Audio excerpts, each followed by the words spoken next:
Gold trusted gold buyers మీరు తాకట్టు పెట్టిన బంగారాన్ని విడిపించి ఈ రోజు ఉన్న మార్కెట్ ధరకు కొనబడను. ఇండస్ట్రీ ఇక్కడికి వచ్చి సబ్సిడీల కోసం కొన్ని షాట్లు తీసేది తర్వాత కాలంలో అందరూ వచ్చేసారని చెప్పారు. నాకు స్ట్రైట్గా చెప్పండి, తెలుగు సినిమా ఇండస్ట్రీ చెన్నై నుంచి ఇక్కడికి రావడానికి ప్రధానమైన కారణం అంటే ఒకరిద్దరు ముగ్గురు పేర్లలో ఎవరి పేర్లు చెప్తారు మీరు? అంటే ఫస్ట్ నాగేశ్వరరావు గారు అక్కడ ఏదో ఇష్యూ తోటి వచ్చేసి ఇక్కడ అన్నపూర్ణ హోటల్లో దిగి నాతో సినిమా తీసే వాళ్ళందరూ ఇక్కడ రండి అని చెప్పేవారని అనేవారు. అంటే నేను నాగేశ్వరరావు గారు ఫ్యాన్ కాబట్టి అప్పటికే నేను అది మాత్రం గుర్తుందో ఏంటో నాకు తెలియదు. తర్వాత ఏంటంటే కృష్ణ గారి బ్రదర్సు వాళ్ళు కూడా బాగా, అంటే కృష్ణ గారి బ్రదర్స్ అంటే కృష్ణ గారే కదా, అంతేలే. కృష్ణ గారు స్టార్గా ఒక దీంట్లో ఉండేవారు ఏసీలో చుట్టూరా. వాళ్ళ బ్రదర్స్ హనుమంతరావు గారు, ఆశేశ్వర గారు బాగా వాళ్ళ ఫ్యామిలీలో అంతా అలా చేసేవారు.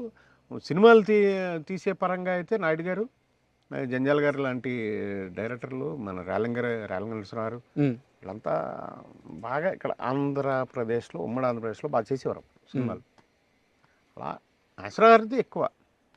బట్ ఏంటంటే అప్పటి కాంగ్రెస్ ప్రభుత్వం ఈ ఇండస్ట్రీని ఇక్కడ డెవలప్ చేయడానికి ఇక్కడ స్థలాలు ఇవ్వటం, స్టూడియోలు ఇవ్వటం, అన్నీ కోట్ల విజయభాస్కర్ రెడ్డి గారు మాకు చిత్రపూరి ఇవ్వటం, సార్ ఇవన్నీ అప్పుడు ఆ ప్రభుత్వంలో చెన్నారెడ్డి గారు ఇలా అందరూ బాగా చేశారు. తర్వాత ప్రభాకర్ రెడ్డి గారు బాగా, ఎంఎస్ రెడ్డి గారికి వియ్యంకుడు కోట్ల విజయభాస్కర్ రెడ్డి గారు.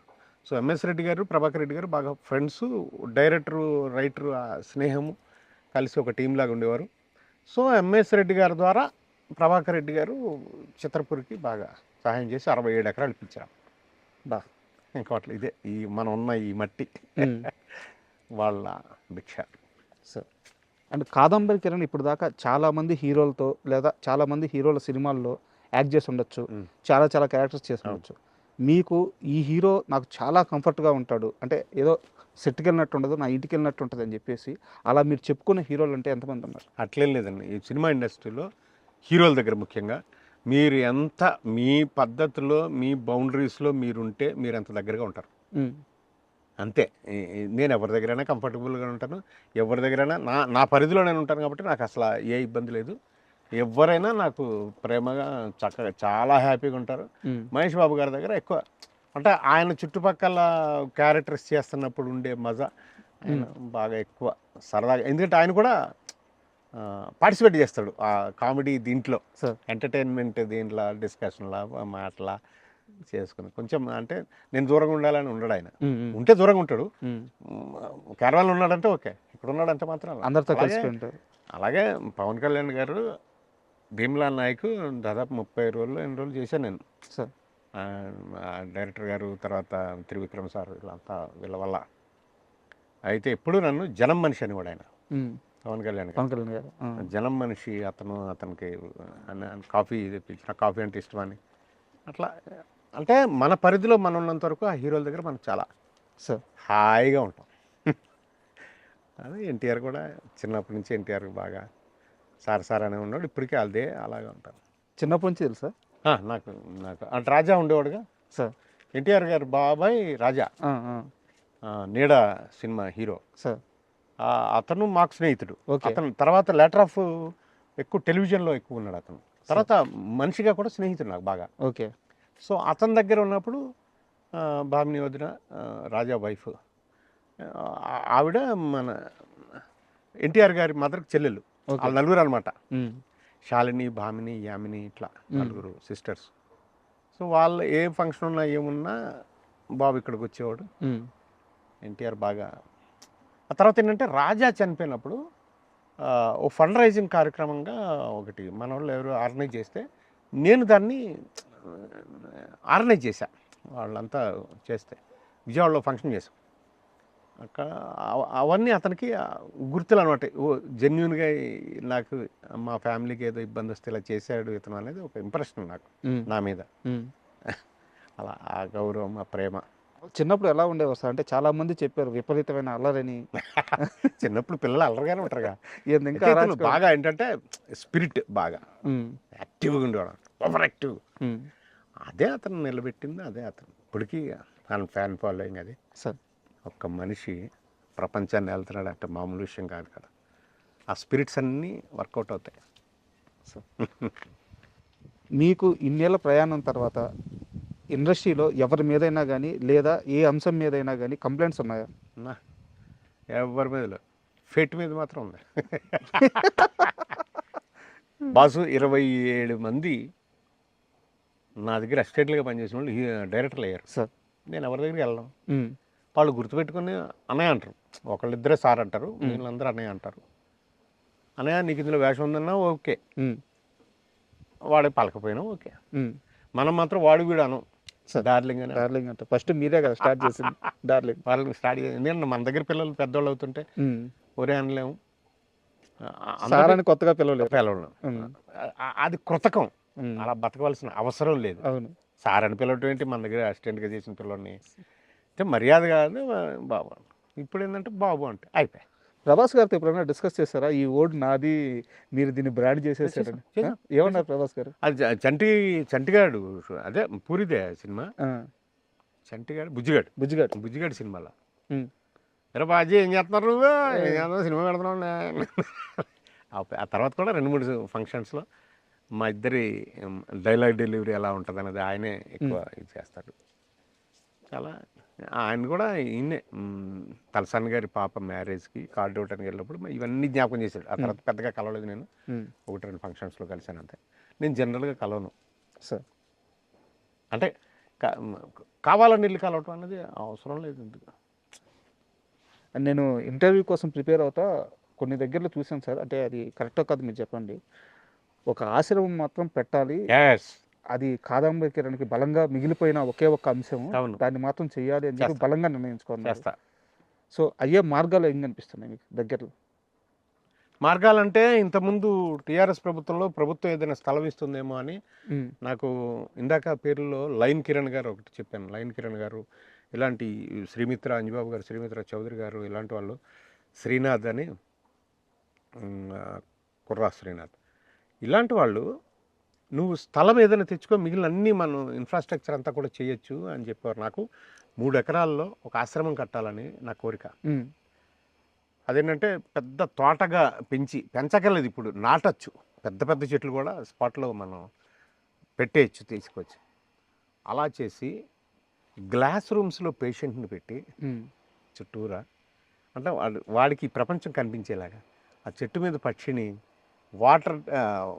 వాకింగ్ ట్రాక్ లాగా పెట్టి, ఒక వాటర్ పాండ్ లాగా పెట్టి ఇస్తే, అంటే మనిషి తను బతుకున్నానని తెలియాలంటే ప్రకృతిని చూస్తూ ఉండాలి. పక్షిని, చెట్టుని, నీటిని, ఆకాశాన్ని, భూమిని చూస్తూ ఉంటే పంచభూతాలు తనకు సపోర్ట్ ఉంటాయి. ఇప్పుడు కోట్లు సంపాదించి ఉండొచ్చు తను జీవితం అంతా కష్టపడి, ఎవరి కోసం? వారసుల కోసం. వాళ్ళంతా విదేశాల్లోనూ వేరే వ్యాపారాల్లోనూ ఉన్నప్పుడు ఒంటరిగా తన అదృష్టవంతుడైతే తన స్పౌజ్ కూడా ఉండిపోతారు అలా ఇళ్లలో అనాథల్లా. వాళ్ళని దత్తత చేసుకోవాలని నా కోరిక. వాళ్ళు బతికినంత వరకు చచ్చిపోతూ ఉంటారు, ఎవరు లేక, ఏమీ లేక, డబ్బు ఉండొచ్చు. వాళ్ళని తీసుకొచ్చి దత్తత తీసుకొని ఈ ఆశ్రమంలో పెడితే అక్కడ అనాథాశ్రమం, వృద్ధాశ్రమం, జనతా ఆసుపత్రి కలిసి పెట్టాలని నా ధ్యేయం. అది నేను బతుకున్నంత వరకు అది చేస్తానని. సో అప్పుడు చేయలేకపోయా. కనీసం ఇప్పుడు రేవంత్ రెడ్డి గారి ప్రభుత్వంలో, రేవంత్ రెడ్డి గారి నిర్దేశకత్వంలో ఏదైనా జరుగుతుందేమో అని ఆశ. అప్రోచ్ అయ్యారా? అవుతున్నా.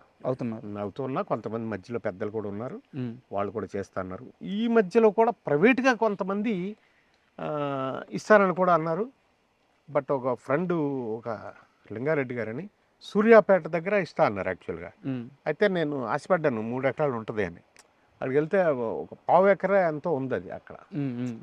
సో ఆయన నాకు ఇవ్వడానికి దానికి అంటే వర్కౌట్ అవట్లా.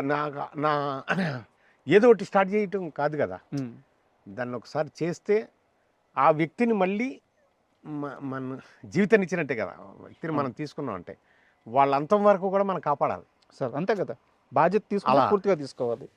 అలాగే అంచేత ఇది చేయాలంటే మళ్ళీ ప్రభుత్వమే చేయాలి కదా. అంత ఇప్పుడు ఇంత పెరిగిపోయిన ఈ విలువలకి, స్థలాలకి, సో ప్రభుత్వం చేస్తుందనే ఒక నమ్మకం. ఒక రేవంత్ రెడ్డి గారు కానీ, ఒక శ్రీధర్ బాబు గారు కానీ, భట్టి గారు కానీ, మా దిల్ రాజు గారు కానీ, ఇలాగా ఏవో ఆశలు ఉన్నాయి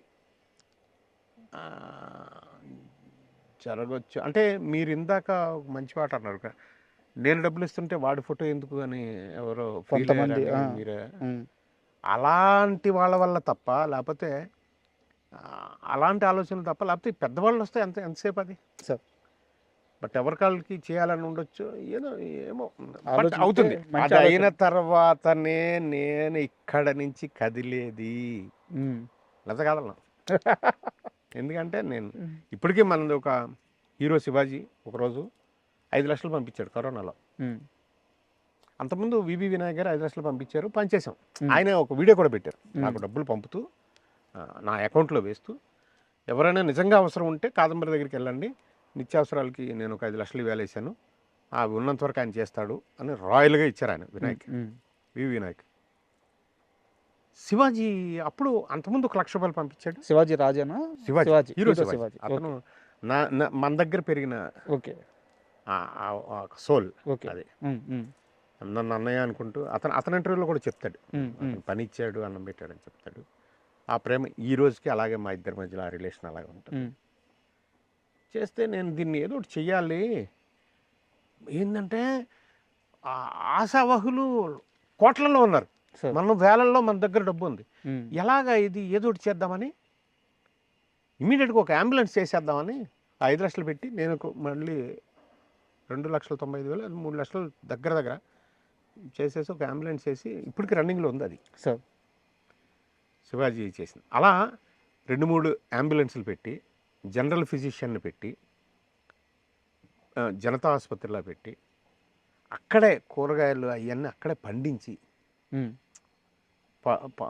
పాడి అక్కడే పెట్టి, వాళ్ళతోటి వీళ్ళని గ్లాస్ రూమ్స్లో పెట్టి, ఈ చనిపోబోయే ముందుండే వృద్ధులైన ఆ బాలల్ని దత్తత తీసుకోవాలని నా కోరిక. దాని పేరు Saparya. Okay. We care for uncared. Super ఉంది tag. Saparya, we care for uncared. ఈ సపర్య అనే ఆశ్రమం పెట్టాలనేది నా కళ, నా ఆరాటం, నా జీవనం, నా ఫైనల్ అదేగా. ఫైనల్ అదే. అది దాని తర్వాత ఎప్పుడైనా పర్లా, అప్పటి వరకు కదిలేదే లేదు. And for more videos, Please subscribe to iDream. Please subscribe to iDream. Please subscribe iDream. And please subscribe to iDream. For more videos, subscribe to iDream. please like, share and subscribe to the channel. Congratulations, iDream. Subscribe to iDream. Subscribe to iDream. So subscribe to iDream Media. iDream team అందరికి huge congratulations. Please subscribe iDream Media. Please subscribe to iDream. Subscribe iDream. Please subscribe to iDream. iDream అంటే నా కళల ఛానల్ను subscribe చేసుకున్న నోరు తిరుగుతలేదు, మీరైతే గంట గుర్తు కొట్టండి. For more such videos, please subscribe to iDream. Subscribe to iDream. Please subscribe to iDream. Please subscribe iDream Media. Please do subscribe to iDream. Please subscribe to iDream Media. For best entertainment and information, please subscribe iDream. And don't forget to subscribe to iDream.